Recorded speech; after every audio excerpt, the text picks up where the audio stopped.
साथियों, अभी हाल ही में सोशल मीडिया पर एक वीडियो बहुत तेजी से वायरल हो रहा है, जिसमें भाई चंद्रशेखर आजाद जी बहन जी के कार्यालय में फोन लगाकर ये कहते हैं कि मुझे बहन जी से मिलना है और ये भी कहते हैं कि मुझे बहन जी का आशीर्वाद चाहिए। अब आशीर्वाद का क्या मतलब है, ये तो आप सभी लोग अच्छे से समझ रहे होंगे। साथियों, कुछ समय पहले जो राजस्थान में चुनाव हुआ था, जिसमें भाई चंद्रशेखर आजाद जी ने हनुमान बेनीवाल से गठबंधन किया, वो हनुमान बेनीवाल जो आरक्षण विरोधी था। साथियों, भाई चंद्रशेखर आजाद जी ने कुछ सीटों पर चुनाव लड़ा, चाहते तो वो अदर सीटों पर बहन जी का भी समर्थन दे सकते थे, पर उन्होंने ऐसा नहीं किया। अब बात करूंगी हरियाणा की, जहां भाई चंद्रशेखर आजाद जी ने दुष्यंत चौटाला जी के साथ गठबंधन किया। वो दुष्यंत चौटाला जी जो पिछले चुनाव में बीजेपी सरकार का सहयोगी था। साथियों, जहां चंद्रशेखर भाई ने जो चुनाव लड़े थे कुछ सीटों पर, वो चाहते तो अदर सीटों पर भी बहन जी का समर्थन दे सकते थे, पर उन्होंने ऐसा नहीं किया।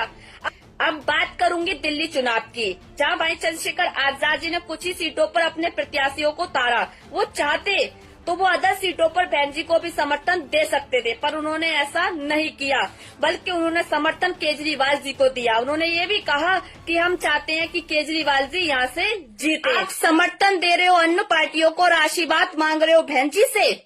मैं कहती हूँ, अगर बहन जी की जगह कोई और भी होगा तो वो भी आपको आशीर्वाद नहीं देगा। अब मैं बात करूंगी आपकी और आपकी पार्टी की विचारधारा की। आपकी पार्टी में मैंने अपनी पूरी ईमानदारी निष्ठा के साथ काम किया, पूरे तन मन के साथ काम किया। धन तो मेरे पास था नहीं जो मैं आपकी पार्टी को दे सकती, पर अपनी पूरी ईमानदारी के साथ काम किया। इस बात को बच्चा बच्चा गवाह है। हर कोई ये कह सकता है कि एकता सिंह ने भीम आर्मी और चंद्रशेखर भाई के लिए पूरी ईमानदारी के साथ काम किया। मैं आपकी पार्टी के लिए राजस्थान, हरियाणा, दिल्ली, यहाँ तक कि नगीना भी मैं आपके प्रचार करने के लिए गई। बीच में एक हादसा भी मेरे साथ हुआ, मेरा भाई चला गया, पर मैं भाई खत्म होते उसके 5वें दिन में नगीना फिर पहुंच गई आपका प्रचार कराने के लिए, आपको जिताने के लिए। पर मुझे मिला क्या?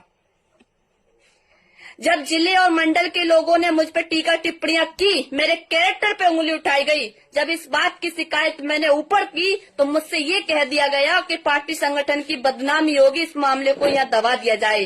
तो मैंने भी ये सोच लिया था कि हमारी पार्टी के कुछ लोग गंदे हो सकते हैं, पर हमारी पूरी पार्टी गंदी नहीं है। इस बात को सोचते हुए मैं चुप हो गई, पर फिर भी मेरे ऊपर टीका टिप्पणियां बंद नहीं हुई। इसलिए मैंने राष्ट्रीय लेवल, प्रदेश लेवल, जिले, मंडल सबसे मैंने यही कहा कि मुझे जिम्मेदारी दी जाए, जिससे कि मेरे ऊपर जो टीका टिप्पणियां हो रही हैं वो नहीं होंगी। पर मुझे आज 1.5 साल हो चुका है।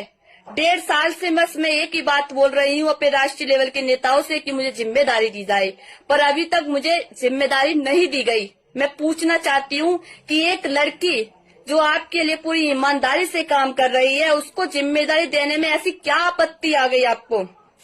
और मैं पूछती हूँ, आप जो बड़े बड़े मंचों से महिलाओं की बात करते हो, आपके राष्ट्रीय लेवल में कितनी महिलाएं हैं, या कितनी महिलाओं को आपने मंडल और प्रदेश का प्रभारी बना रखा है? बताइए मुझे।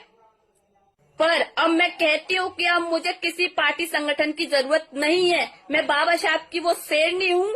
मैं अपने आप में वो दम रखती हूँ कि जो मैं अपने महापुरुषों की विचारधारा अपने लोगों तक मैं अपने बलबूते पर पहुँचा सकती हूँ। अब मैं जमीन स्तर से अपने और अपने भाइयों का साथ लेकर जन जन तक विचारधाराओं को बाबा साहब की पहुँचाने का काम करूंगी। मुझे किसी पार्टी संगठन की जरूरत नहीं है। और मैं अपने सभी भाइयों से ये भी कहूंगी कि आप समर्थक बनिए, अंधभक्त मत बनिए।